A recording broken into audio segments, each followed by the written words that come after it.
Hey, I'm Mayor LeVar Stoney here at City Hall today to celebrate Earth Week. Just earlier this week, I provided a proclamation declaring this Earth Week in the city of Richmond between April 20th and April 24th. It's been 50 years of us doing everything we can to provide a more healthy environment to all of our constituents. In that 50 years' time, we've seen a cleaner James River, and we've made a lot of progress. However, we still have a lot to do, and every day our Earth and our world is changing. For instance, right now we are in a pandemic worldwide, and what's occurring and what has already occurred in China has also now come home here in Richmond and all across this world. And so we are taking every step necessary to ensure that our most vulnerable communities, Black and brown communities, who are impacted by the pandemic, because of whether it's underlying medical conditions or even environmental factors that may lead to those medical conditions, get everything they need today and also think about the future as well.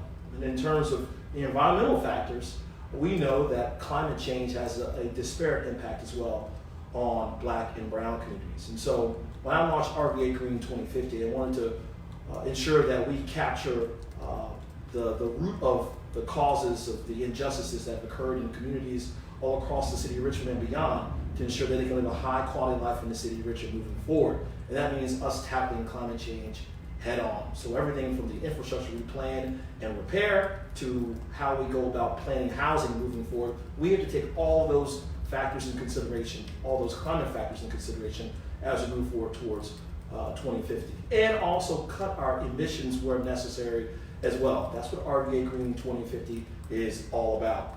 Believe it or not, in 2018 we had the second wettest year on record. That just shows you that we have a wetter and hotter future moving forward into the next decades ahead. And as we get, we have to think about those communities who are impacted the most when we have a hot summer or even wetter spring as well. And a lot of times those are Black and brown communities. They are, when things get hotter, they feel the heat. When things get wetter, they get the wettest. And so we have to ensure that they can still live a high quality life, that we all can live a high quality life when we focus on climate change moving forward. And so today I am proud to introduce a recently new employee to the city of Richmond. Her name is Kendra Norrell. Kendra is the Community Engagement Coordinator for RVAgreen2050. Today, we are actually announcing launching of the community engagement process for RVAgreen2050, and Kendra is going to be our leader of this effort in our communities, focused on promoting how folks can engage in bettering RVAgreen2050.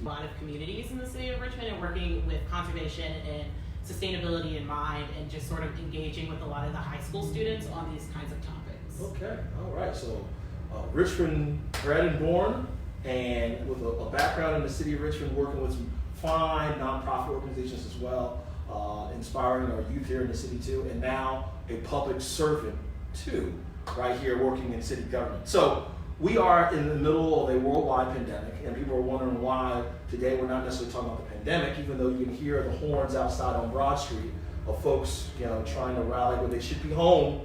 Instead, they're outside trying to rally support to reopening Virginia, which I think is far too soon, far premature. But why are we here today talking about climate change in the middle of Earth Week, in the middle of a pandemic? You've already mentioned some of the reasons that we're here. A lot of times when we look at the concerns that are faced in the future due to climate change, there are a lot of the inequities that we're seeing pop up now. There's a lot of inequities happening in our community that are now very visible to people they may not have been visible to before. And we want, with RVAgreen2050, we want to make sure that these communities are not facing the exact same problems in the future due to climate change, and that this is a great time to sort of look to see where resilience needs to be built in the city and sort of establish that in a planning process, so that in the future we can look at different things. Some people say, why is the city tackling this? We're not Norfolk, we're not New Orleans. We're not next to an ocean. So people think of resilience, they think of battling coastal floods, things of that nature. You're smack in the middle of the Commonwealth of Virginia, in Central Virginia. Why does Richmond need to worry about climate change? So we're also on the James River, which will increase our risk for flood impacts and things like that in the future. We, as a city, are experiencing the urban heat island, so we also need to think of mitigation factors for that. When you look at general topics, just like dealing with how our community can deal with heat, we need to look at how if residents have the ability in their homes to be able to mitigate heat themselves. We need to look at our air pollution levels, because cities tend to have higher air pollution levels than non-urban spaces, and we know that in other cities it's been shown that air pollution varies depending on where you are in the city. So looking at see if there's any sort of differences here in the city of Richmond, and just kind of like seeing ways we can mitigate some of these factors that we know are in all cities and not just coastal cities. I think earlier I touched on it, and you touched on it as well, and we know that Black and brown communities are hit the worst when it comes to natural disasters, financial disasters as well. We're seeing this play out with COVID-19 as well, by those who have been infected with COVID-19 and those who died in Virginia because of COVID-19. Is it the same for climate change as well? I mean, when you look at Black and brown communities? Yes, a lot of the communities that we see being impacted negatively by COVID-19 are the same communities that will be impacted by climate change. And give me some ways that a person who might be a resident of the city of Richmond, who's Black and brown, might be impacted. Give me some examples of what they may likely see. I mean, I've been told whether or not, well, first, do you have an air conditioner at home? As we get hotter, or are you living in low-lying areas where flooding could happen a lot more, flooding become more prevalent because of more rain, things of that nature? Are those some examples? Or? Yeah, those are great examples. And then also looking at some of the economic factors that tie into that. So when you ask people to increase their use of AC, that does cost more money. So looking at more ways to build a more equitable resilience to some of these future and current situations that we will be dealing with as a city. And I think we can look back even at the past, and you will see where some of these communities were built and settled, and what occurred next door to these communities, right? Yeah. What was built next door, because those environmental impacts it impacts the people and individuals who live there, the families that live there. I think I saw something on CNN recently that there's a community that was built next to some high polluting facility, and now those individuals who are facing asthma, respiratory illnesses as well, become more susceptible to catching COVID-19. Yes, and so one of the things that is really intentional in RVAgreen2050 is the equitable focus. So a lot of community locations were determined in the past, and a lot of the actions have caused these inequities from a larger scale. And so looking at things like redlining, or looking at bank practices and things like that, and just seeing where these inequities were established, and then intentionally addressing those inequities in our plan as well. Now, Kendra, I'm a visual person, and I think sometimes if you see some of this on a map, it is startling to the visible eye, right? You can live maybe even 1-2 miles away, and it's like night and day in terms of the environmental impacts of climate change, economic impacts, healthcare, all of it. Every factor you can think of you can see the divides in the city because of the work of predecessors, people who had offices in this office, or folks who just were the part of the leadership of the city 50, 60, 70 years ago, play itself out in 2020. So as a visual person, how can I get an idea of, what are the sort of divides when it comes to climate change? Yeah, so the Office of Sustainability has created the Climate Equity Index Map, which you can find on our website, RVAgreen2050.com. And you can look there for different social, environmental, or physical factors that increase your risk for climate change impacts. And so this goes down to a community level, so you can look to see if your census tract or just your neighborhood is located in a high-risk area or a low-risk area, and see what those risk factors are that increase your risk of climate change or a negative experience. What I love so much about this tool, the Climate Equity Index Map, is that you have 39 demographic factors Yes. that you can use to filter this information. And everything from race to socioeconomic background, and a lot of this evidence we've seen from work of other folks in the community. I think Jeremy Hoffman over at the Science Museum, his work on heat maps and whatnot, and on what communities are impacted the most by a hot day in the middle of the summer. And we all know in Richmond we have some really, really hot days, and you see a lot of cement throughout the city, places like Scott's Addition need more trees. But also I think sometimes folks forget that in some of the older communities in the city, there aren't an abundance of trees, Yes. correct, in Yes. Black and brown communities. Yes. So especially when you look at some neighborhoods that may not come to mind because they're not exactly where you go for entertainment within the city, but these are still places that people live.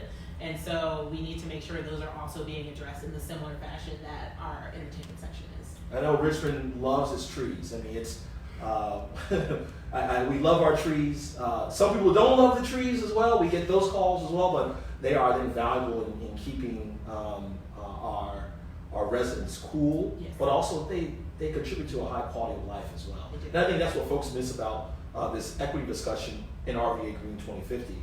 It matches the same goals that we have in our One Richmond mission. That is that no matter who you are, what color your skin may be, how much money you have in your pocket, who you choose to love, who you pray to, all that you can live a high quality life in this city, no matter what neighborhood you're living in. And RVA Green 2050 matches that same sort of mission, right? Yes. I mean, everybody is impacted by the climate. Yes.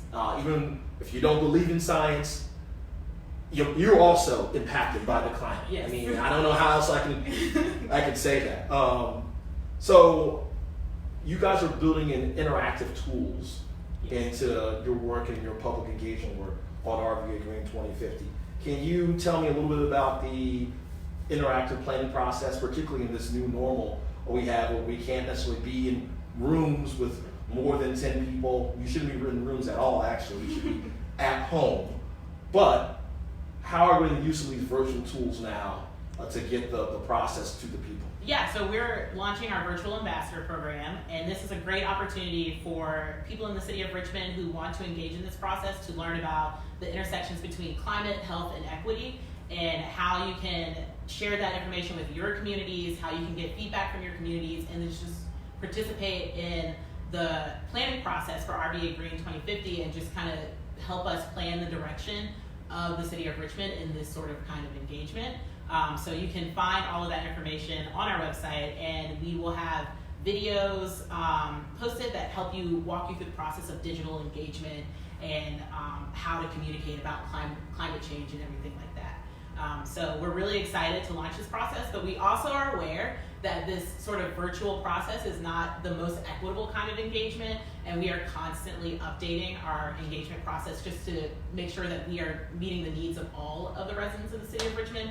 And so while we're working through this process, as well as many of our peer cities, we are also open to sort of any suggestions from anyone who may also have ideas on how to engage their community during this time, or things that they want to see from our office in terms of RVA 2050. And you mentioned there was a website. You want to give the website to our listeners, our watchers today? Yeah, so our website is RVAgreen2050.com. And when you go there, you'll be able to see our Climate Equity Index map, our ambassador program, and just a little bit of background on what RVA Green 2050 is. Awesome. We are going to wrap up because we know folks got to get back to their day. I don't know what you're doing at home, probably working at home, probably right now, I assume. But any parting words for our audience out there about first Earth Week, but also RVA Green 2050, and anything you want to tell folks? Yeah, so if you go to our social media, whether it be Twitter or Facebook, we have links for digital things you can do for Earth Week and how to engage in that process, but also we're really excited to start this engagement process with everyone. We hope it changes and it's fluid throughout the entire process. So we're really excited to sort of take this sort of engagement learning experience with everyone and just like move through this process in a very impactful way. Great. Well, we're lucky to have you on board. Thank you. With the city. It's our game. You're going to be a true asset for this process. And for those who are interested in getting involved, please go to the website. I'm sure there's a way to contact you from the website as well. You don't have to get your email out here. Well, we won't put you on the spot for that. But go to the website, everyone, and check out what we have to offer in terms of RVA Green 2050 and also ways to reach out to Kendra as well. You're going to be seeing her maybe virtually for right now. As we get back to a new state of normalcy, we'll be able to get her out there and about in the neighborhoods and making sure we can spread the love about the word and love about our earth and our city through RVA Green 2050. And that's why I want to end on today. You know, when you are at home, as long as we have been for the last 5 weeks plus, you get an opportunity to think about what you cherish in this life, in this time that you have here on this earth. And I'll admit, every time I get to walk from the office to here, just a few blocks, I get to breathe in that fresh air that we have here in the city of Richmond. You become more grateful and appreciative of the time you get to spend outdoors. And although this is the time that you all should be home, but I recognize that you need some support for your mental health, but also for your physical health as well. And although I don't want anyone out there hanging out on the river and anything of that nature, I still want you to take a moment to be grateful and breathe in the fresh air we have here in the city of Richmond, and think about all the great natural resources we have as not only as a city, but also as a region. But we also have to recognize there are some people who don't get to access those great natural resources, and also that we have a responsibility to preserve what we have today for a future generation. And that's what RVA Green 2050 is all about. The city of Richmond taking responsibility about what the future of this city will look like for our grandchildren and our great-grandchildren. We have a responsibility to do so today, and we will with RVA Green 2050. So I want to thank Kendra for joining me this afternoon, and I want to thank all of you out here. Please stay safe and stay strong.